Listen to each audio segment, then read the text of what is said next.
اس پہ عمل کرنے کی توفیق عطا فرمائے۔ رمضان المبارک کا مہینہ اپنے آخری عشرے میں داخل ہو چکا ہے اور بالکل جانے کی تیاریوں میں ہے، اور اس آخری عشرے کے اندر لیلۃ القدر کی رات ہے، جس کو مسلمان نصیبوں والے، خوشیوں والے، سعادتوں والے تلاش کرنے کی کوشش کرتے ہیں۔ یعنی وہ 5 طاق راتوں کے اندر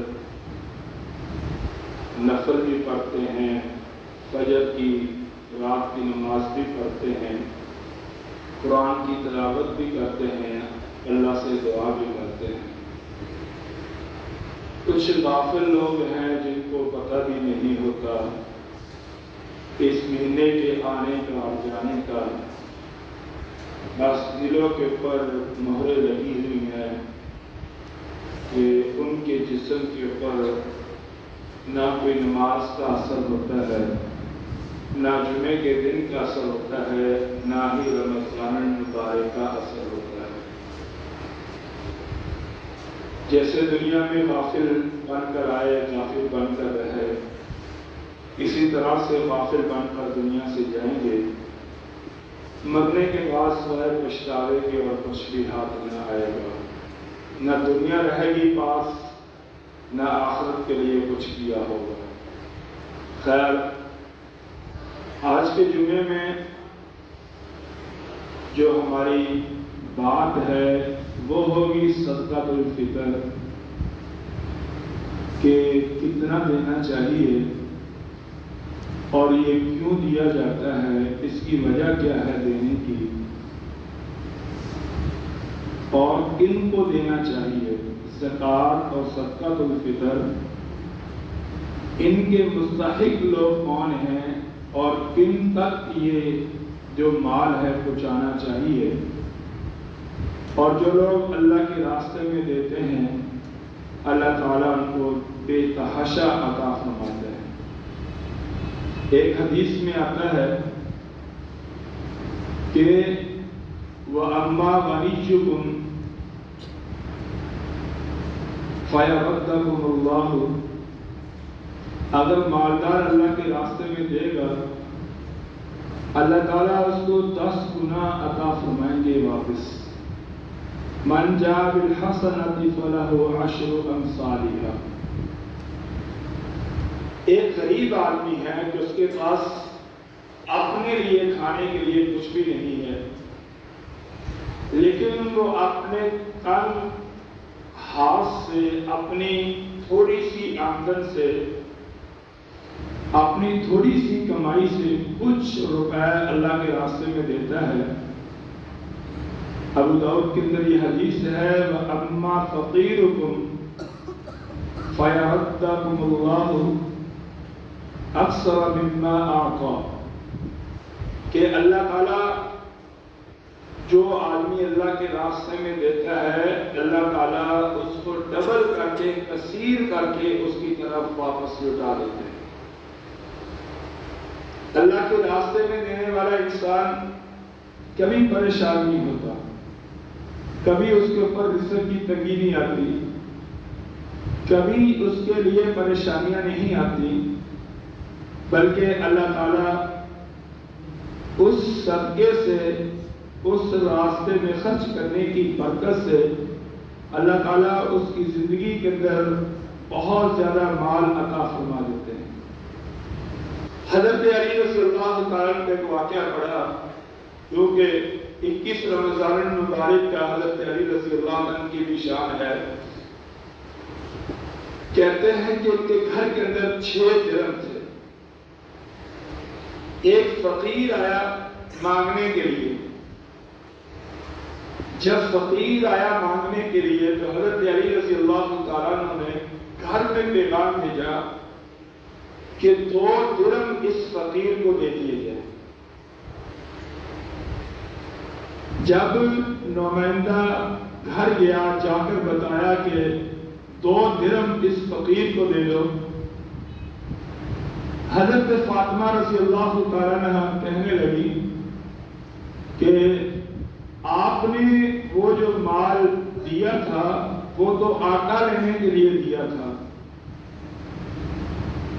حضرت علی رضی اللہ تعالیٰ عنہ نے جب یہ بات سنی، تھوڑا سا جلال میں آئے اور اپنے بیٹے کو کہا کہ جاؤ اپنی امی کو کہو کہ جو 6 درہم میں نے تمہارے پاس رکھوائے تھے وہ 6 کے 6 ہمیں دے دو،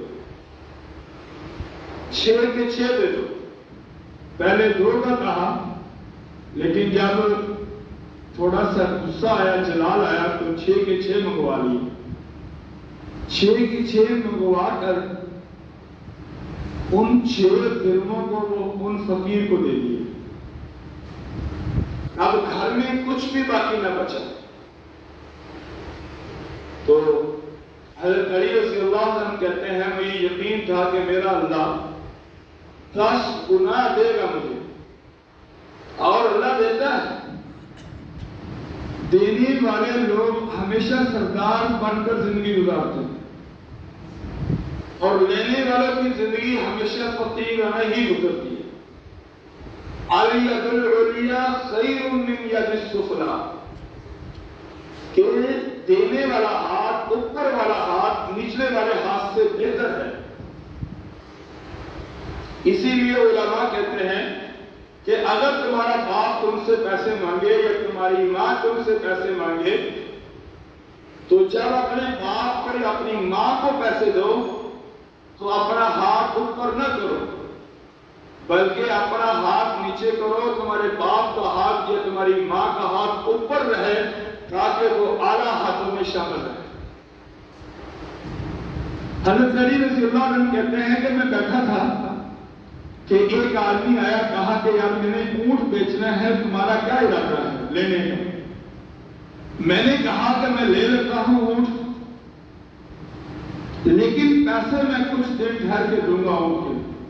کہنے لگے کوئی حرج نہیں، میرے ساتھ لکھ پڑھ کر لو، ٹھیک ہے، جب جو ٹائم تم دو گے اس ٹائم کے مطابق تم یہ دے دینا پیسے۔ ہماری قیمت طے ہوگی 140 درہم۔ 140 درہموں میں وہ اونٹ لے لیا، اور میں نے اس سے 2 مہینے کا ٹائم لے لیا کہ 2 مہینوں کے بعد میں تمہیں پیسے دوں گا 140 درہم۔ حضرت علی رضی اللہ عنہ کہتے ہیں میں اس اونٹ کو لیا، ساتھ اپنے بیٹے کو لیا اور بازار میں چلا گیا۔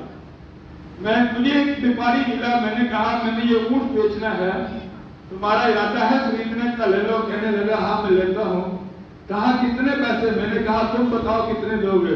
کہا 200 درہم۔ میں نے کہا ٹھیک ہے۔ 200 درہم اس نے مجھے دیے، اور میں نے وہ 200 درہم دیے، اونٹ اس کو دیا، اور گھر میں آیا اور 140 درہم جو تھے وہ میں نے جس کے تھے اس کو واپس کر دیے، اور 60 درہم اپنی بیوی کو دے دیے، اور میں نے کہا کہ مجھے اپنے نبی کی بات پہ یقین ہے، قرآن کی آیت پہ یقین ہے کہ جو شخص 1 روپیہ اللہ کے راستے میں دے گا، اللہ اس کو 1 روپے کے بدلے میں 10 دیں گے، اور ہم نے 6 درہم اللہ کے راستے میں دیے تھے، اللہ نے ہمیں 60 درہم واپس کر دیے۔ میرے بھائیوں، اللہ کے راستے میں دینے کا جذبہ ہونا چاہیے۔ اللہ کے راستے میں جو انسان خرچ کرتا ہے نا پیسے، زکات دیتا ہے یا عشر دیتا ہے یا صدقۃ الفطر دیتا ہے، وہ مال کے ہوتے ہوئے نہیں دیا جا سکتا، وہ اللہ کی توفیق سے انسان دیتا ہے۔ کروڑوں روپے انسان اس کا مالک ہوتا ہے، لیکن ایک فقیر کو کھانا نہیں کھلا سکتا۔ اور ایسے لوگ بھی ہیں جو چند روپے کماتے ہیں، لیکن اپنا پورا حصہ اللہ تعالیٰ کے راستے میں دیتے ہیں، اور پورا حصہ اللہ تعالیٰ کو دیتے ہیں، اور جس کی وجہ سے وہ لوگ لوگوں کے دلوں میں رہتے ہیں۔ سخی آدمی مرنے کے بعد بھی زندہ رہتا ہے، اور اچھے اخلاق والا انسان کبھی نہیں مرتا۔ جب بھی مرے گا لوگ اس کو یاد کریں گے.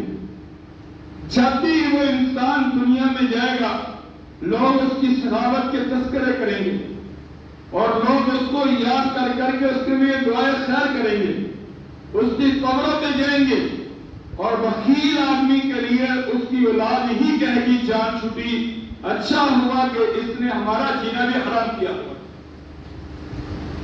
حضرت عبداللہ بن جعفر رضی اللہ تعالیٰ عنہ اور حضرت حسن اور حضرت حسین رضی اللہ تعالیٰ عنہ یہ تینوں حضور صلی اللہ علیہ وسلم کے خاندان میں سے تھے. یہ ایک دفعہ انہوں نے سفر کیا، رات کو جنگل میں پہنچے تو رات جنگل میں ہوئی تو اتفاق سے وہاں ان کو ایک بوڑھی اماں اور بوڑھے بابا نظر آئے، صرف وہ دو. انہوں نے کہا کہ ہم نے رات آپ کے پاس رہنی ہے. تو کہا ٹھیک ہے، موسم ماشاءاللہ نیند آ رہا ہے، تسی جاگو گے تو تمہیں کچھ بیان کریں. تسی تھلے سے سیاتے نہیں تقریر کا مزہ نہیں لینا. نیند بڑی آتی ماشاءاللہ، آدھی صرف بستے جیے. تسی تھوڑی جی ہمت کرو ماشاءاللہ. منٹ ہے سارے اپنے کو 26 منٹ آئی میں بہت بھی بیان کرنا کیونکہ میں ہر بندے نے منہ دے دینا. میں نے بھی پتا لگا میں سنتے میں کہڑا ٹیپ جو ریکارڈ کر کے آتی جو ریکارڈ کر کے سنا دیں گے. تسی سنو گے میں سناؤں. بڑی مذاق بڑے شوق میں تقریر یاد کری دی الحمدللہ، صرف اس واسطے کہ تسی شوق نہ سنتے. اور ایک قید ہے جیڑی نیند ایک بار یاد رکھنا میرے دوستو. ایک نیند ہوتی ہے جنگ کے اندر، وہ نیند اللہ کی رحمت ہوتی ہے. ایک نیند ہوتی ہے نماز کے اندر، وہ سستی ہوتی ہے.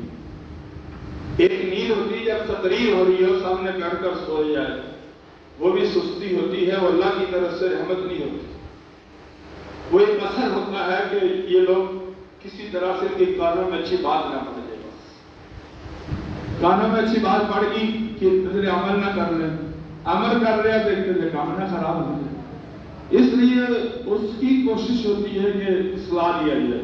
حالانکہ وہ جکڑا ہوا ہے، اس کو چکر دیا ہے، لیکن پھر بھی وہ بڑا طاقتور ہے. وہ چکرا ہوا بھی اپنا کام کرتا ہے. کئی لوگ بے نمازی، کئی لوگ روزے نہیں رکھتے، یہ اسی کا اثر ہے سارا. اس واسطے موسم بڑا پیارا ہے. نیند واقع پکے بڑے ماشاءاللہ چل رہے ٹھنڈے حال. یہ تینوں گیا تو بوڑھی اماں کے پاس گیا تو کہا کہ رات رہنا ہے. کہنے لگے پھر تمہارے لیے کھانا پکائیں. یہ چپ کر گئے. جب مہمان آئے نا ان کی مہمان نوازی کرنی چاہیے اور شوق سے کرنی چاہیے. جتنا کم خرچ کرو گے مہمانوں پہ اللہ ڈبل کر کے تمہیں دے گا. حضرت حسین رضی اللہ عنہ کہتے ہیں بابا گیا، بابے نے بکری جناب ذبح کی اور گوشت پکایا ہمارے لیے اور ہمارے سامنے لا کر رکھ دے. وہ لوگ ماہر تھے بکریاں ذبح کرنی، اونٹ ذبح کرنے. ان لوگوں کے پاس 15-20 منٹ کا وقت ہوتا. بس 15-20 منٹ کے وقت کے اندر صحابہ کرام رضی اللہ تعالیٰ عنہ جو تھے بکری ذبح کر دیتے تھے اور 1 گھنٹے سے پہلے اونٹ کا گوشت یعنی ذبح کر کے، حدیثوں میں آتا ہے ذبح کر کے ہانڈیوں کے اندر پکا لیتے تھے. اتنے ماہر تھے وہ لوگ. تو ہم نے کھایا، ہم واپس مدینہ میں آ گئے. جب ہم وہاں سے باہر نکلے نا تو ہم نے ان کو کہا کہ کبھی مدینہ میں آنا ہو تو ہمیں ضرور ملنا. تو پاپا سے اماں دونوں مدینہ آئے. تو اس طرح پتہ ہمارے نام کا نہیں تھا، لیکن حضرت حسن رضی اللہ تعالیٰ نے کو پہچان لیا. پاپے کو اپنے گھر لے گئے، ان کو کھانا کھلایا. کھانا کھلانے کے بعد ان کو کہا کہ میری طرف سے 2000 درہم تمہیں دیا جائے گا اور 1000 بکریاں تمہیں دی جائے گی میری طرف سے. پھر اس کے بعد حضرت حسین کو ملے، انہوں نے بھی 1000 بکری 2000 درہم ان کو دے دی. پھر حضرت عبداللہ بن جعفر رضی اللہ عنہ کو ملے، انہوں نے کہا کہ تمہیں حضرت حسن حسین نے کتنا دیا؟ کہا کہ اتنا اتنا دیا، کہا کہ پھر میری طرف سے 2000 بکریاں اور 4000 درہم میری طرف سے تمہیں تحفے میں دیے جائیں گے۔ میں اس لیے اس سے زیادہ بھی دے سکتا تھا، لیکن میں اس لیے دے رہا ہوں تاکہ میں نواز رسول سے آگے نہ بڑھوں، ان کی عزت کا، ان کے مقام کا خیال رکھنا۔ تو اس لیے میرے بھائیوں، اپنا مال، اپنے گھر کی غریبی کو ختم کرنا چاہتے ہو اور اپنی فقیری والی زندگی کو ختم کرنا چاہتے ہو، لوگوں کے سامنے جو ہاتھ پھیلانا ہے اس سے جان چھڑوانا چاہتے ہو، اپنے گھر کے اندر خوشیاں لانا چاہتے ہو، اور اسی طرح سے اپنے مال سے مزہ لینا چاہتے ہو، اپنی اولاد کو اپنا تابع دار چاہتے ہو، اپنے گھر کے اندر سکون چاہتے ہو، اپنے گھر سے لڑائی جھگڑا فساد ختم کرنا چاہتے ہو، اور اسی طرح سے میٹھی نیند سونا چاہتے ہو، سکون کی زندگی گزارنا چاہتے ہو، دنیا کے اندر اپنی عزت چاہتے ہو، دنیا کے اندر اپنا مقام چاہتے ہو، اور اسی طرح سے قبر کے اندر خوشی چاہتے ہو، میدان محشر میں کامیابی چاہتے ہو، اللہ کے پاس مقام چاہتے ہو، تو پھر اللہ نے اگر تمہیں مال دیا ہے اس مال میں سے زکات بھی دیا کرو۔ اگر اللہ نے کھیتی دی ہے اس کھیتی سے عشر بھی دیا کرو۔ اگر اللہ نے روزے رکھنے کی توفیق دی ہے، رمضان المبارک کا مہینہ نصیب کیا ہے، تو پھر صدقۃ الفطر بھی دیا کرو۔ اور اس کے بعد اگر اللہ نے پھر بھی مال دیا ہے، کچھ کا کچھ، گاہے کا گاہے، کچھ نہ کچھ اللہ کے راستے میں دیا کرو۔ تو یہ اللہ کے راستے میں خرچ کرنے کی برکت سے یہ ساری چیزیں ہمیں نصیب ہوتی ہیں۔ اور کنجوس آدمی کچھ نہیں کر سکتا، بخیل آدمی کچھ نہیں لے سکتا، نہ اچھا کپڑا پہن سکے گا، نہ اچھا کھانا کھا سکے گا، نہ اچھی سواری پہ جا سکے گا، اور نہ اچھا مکان بنا سکے گا، اور نہ ہی سہولیات سے مزہ لے سکے گا۔ بس پیسے گنا کرے گا، پیسے گن لیے رکھ لیے حساب لگا لیا، پیسے گن لیے رکھ لیے حساب لگا لیا، پیسے گن لیے رکھ لیے حساب لگا لیا، اور مر گیا، اور بعد میں اولاد نے لڑنا شروع کر دینا ہے، میرے نصیبوں میں اتنا ہے، مجھے اتنا حصہ، مجھے اتنا حصہ، اور مرنے والے کو سارے بھول گئے۔ اس لیے بھائیو، اللہ کے راستے میں دینے میں اللہ نے بڑا مقام رکھا ہے۔ آپ صلی اللہ علیہ وسلم نے اپنی بیوی کو کہا کہ جب اللہ کے راستے میں دیا کرے نا، مٹھ بھر کے اللہ کے راستے میں دیا، گنا نہ کر، اگر گن کر دے گی تو یاد رکھنا اللہ بھی تجھے گن گن کر دے گا۔ اگر تو بے حسابہ اللہ کے راستے میں دے گی تو اللہ تعالیٰ تجھے بے حسابہ عطا فرمائے گا۔ حضرت بلال رضی اللہ عنہ کو آپ صلی اللہ علیہ وسلم نے فرمایا، انفق یا بلال، اے بلال خرچ کر، لا تخشى من ذی العرش اقلالا، کہ اللہ کے راستے میں جتنا ہو سکتا تو خرچ کر، اور کبھی عرش والے سے فاقے کا خوف نہ رکھنا جب تو اللہ کے راستے میں دے رہا ہو۔ اب میرے بھائیو، اس مہینے کے اندر ہم ہر مسلمان دو چیزیں ضرور دیتا ہے، ایک صدقۃ الفطر اور ایک زکات۔ زکات کی فضیلت بھی ہوگی تھی، زکات نہ دینے والے کا انجام بھی ہو گیا تھا، اور صدقۃ الفطر کی وجہ کیا ہے، یہ ہر مسلمان کے اوپر دینا واجب ہے، اور جو نہیں دے گا وہ مسلمان گناہگار ہوگا۔ ان فرض رسول اللہ صلی اللہ علیہ وسلم زکات الفطر، کہ بے شک رسول اللہ صلی اللہ علیہ وسلم نے صدقۃ الفطر کو واجب قرار دیا ہے۔ اب ایک آدمی اگر صدقۃ الفطر نہ دے تو وہ گناہگار ہو۔ صدقۃ الفطر دیا کیوں جاتا ہے، اس کی وجہ کیا ہے؟ فرمایا کہ ایک آدمی نماز پڑھتا ہے، نماز کے اندر بھول جاتا